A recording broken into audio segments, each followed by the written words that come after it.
Hi everyone, my name is Ko Xin Jin, under supervision of Associate Prof. T.S. Dr. Ma Yok Ling from Faculty of Science and Marine Environment. Today I would like to present my master project, Production of Medical Mushroom, Gardoderma lucidium, and Derivation of Bioboard from the Spam Mushroom Substrate. Initiation of this study was driven by the fact of high accumulation of global solid waste. It is expected to rise more than 70% by 2015, up to 3.4 billion tons of solid waste.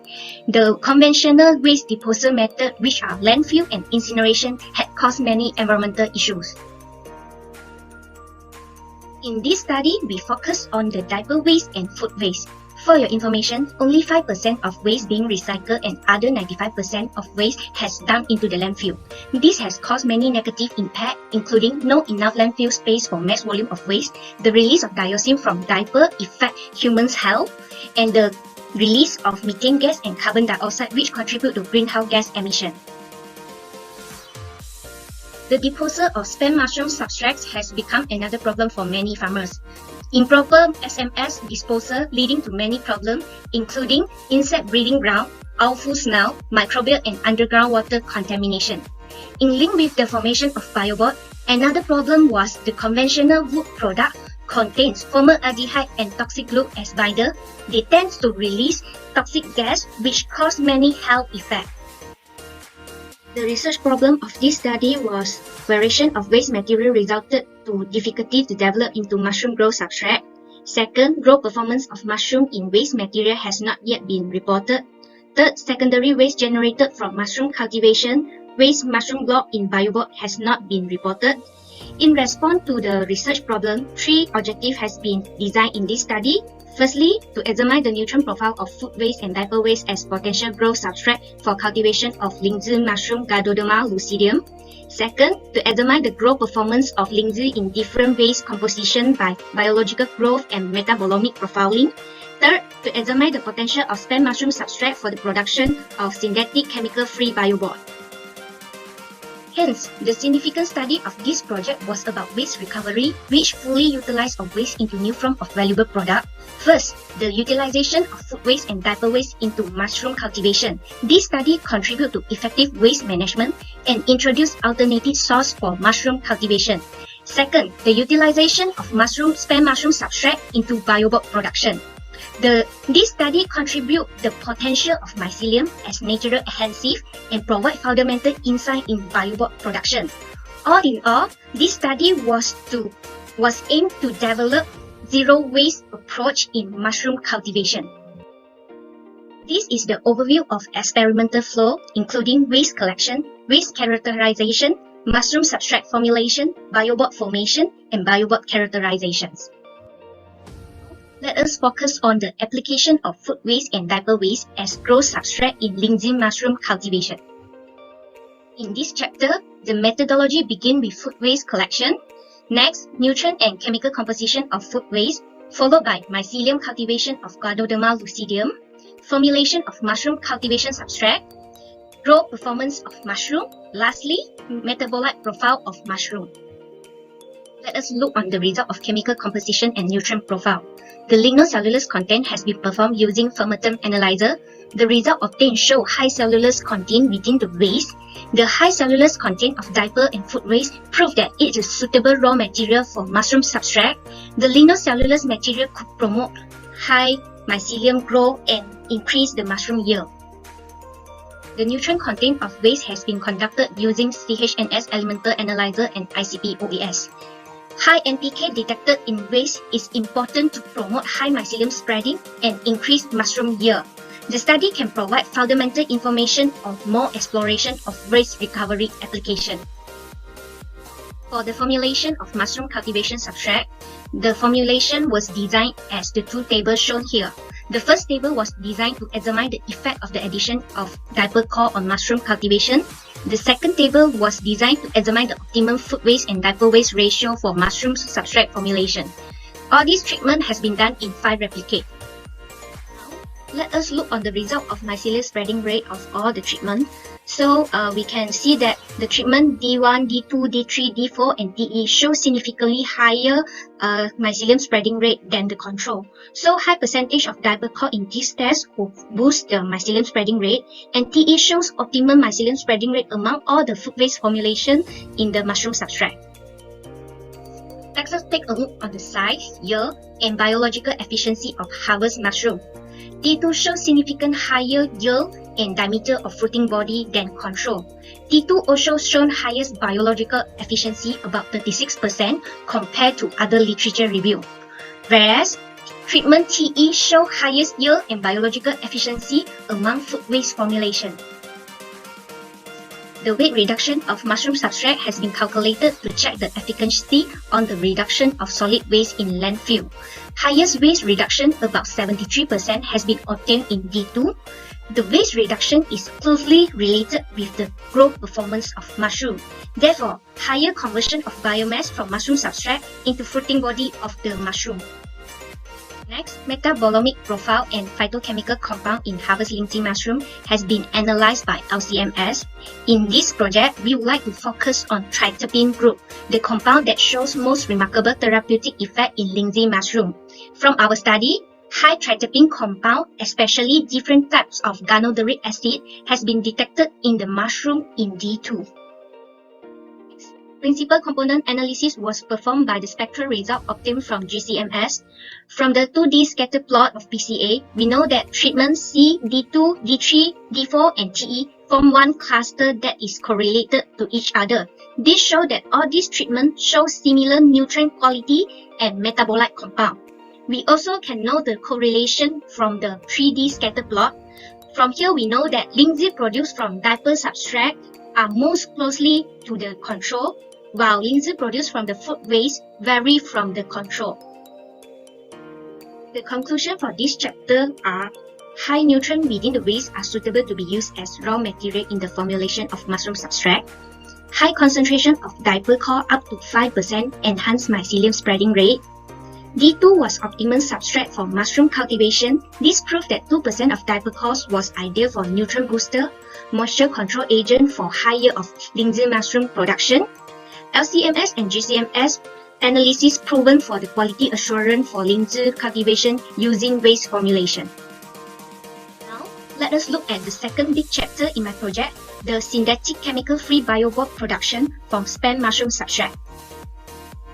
In this chapter, the project begins with the spent mushroom substrate collection. Different types of SMS has been collected, including the SMS has been performed in the previous chapter.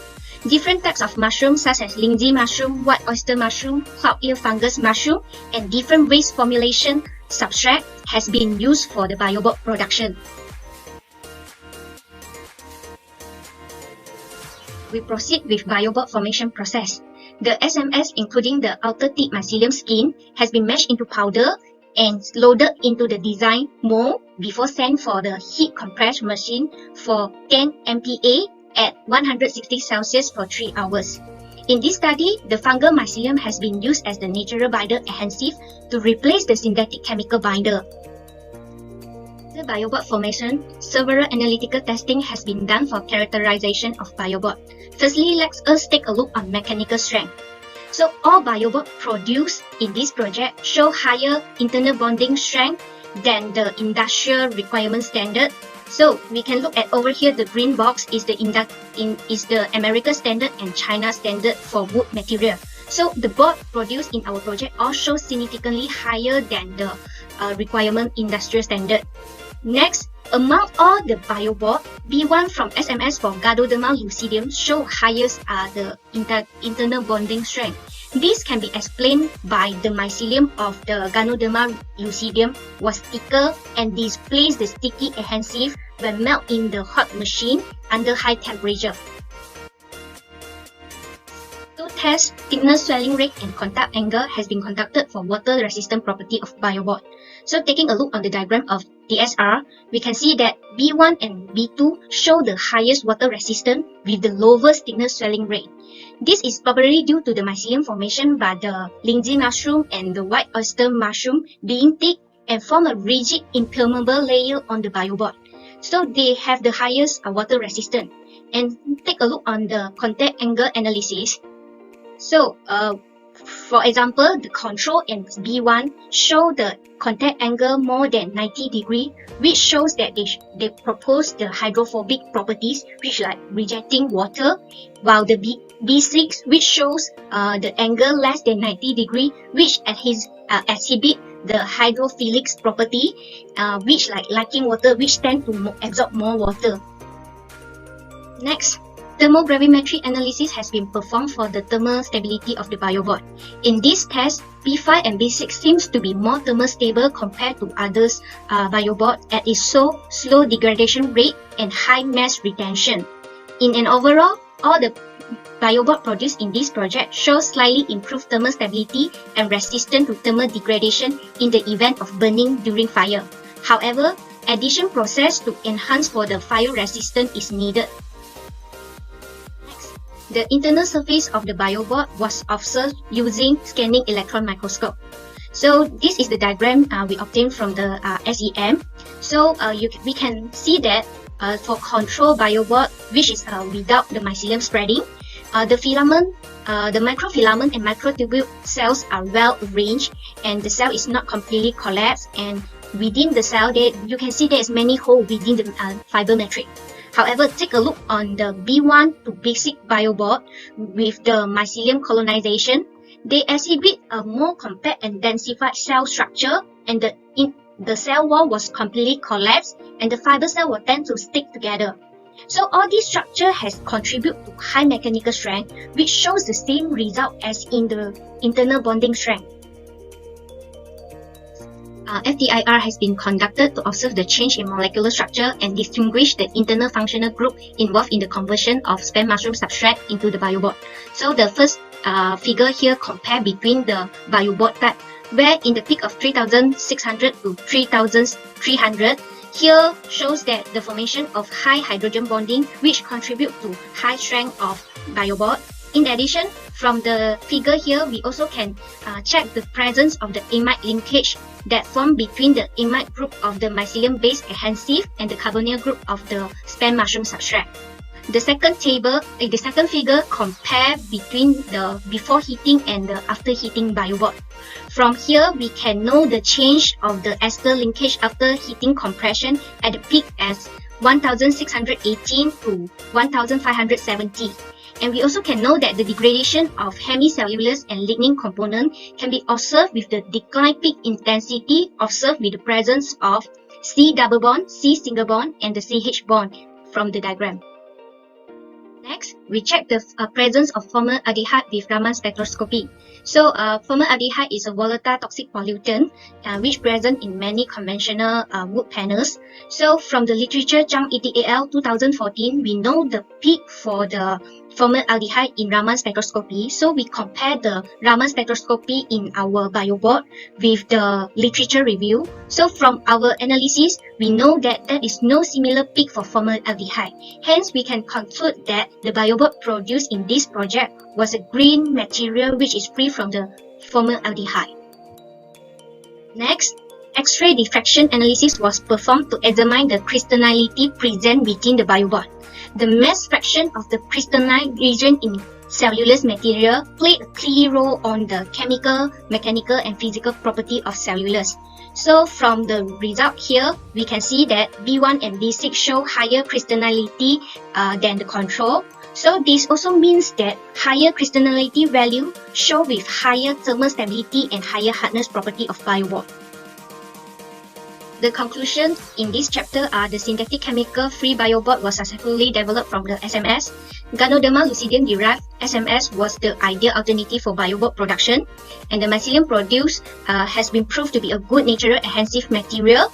And multiple analysis and testing performed has proved the biobot produced in this study with characteristic of high water resistance, high mechanical strength with densified structure. Here are some suggestions for the future work. First, optimization of different growth parameters such as carbon-nitrogen ratio, moisture content, pH of the waste-derived growth substrate, Second, the addition of the biochar into the mushroom substrate formulation. Third, optimization of the temperature, pressure of the heat compression process for better quality of bioboard production. Fourth, more examination on the potential of mycelium as a good natural adhesive. Here is the publication of my project throughout my master study. Thank you.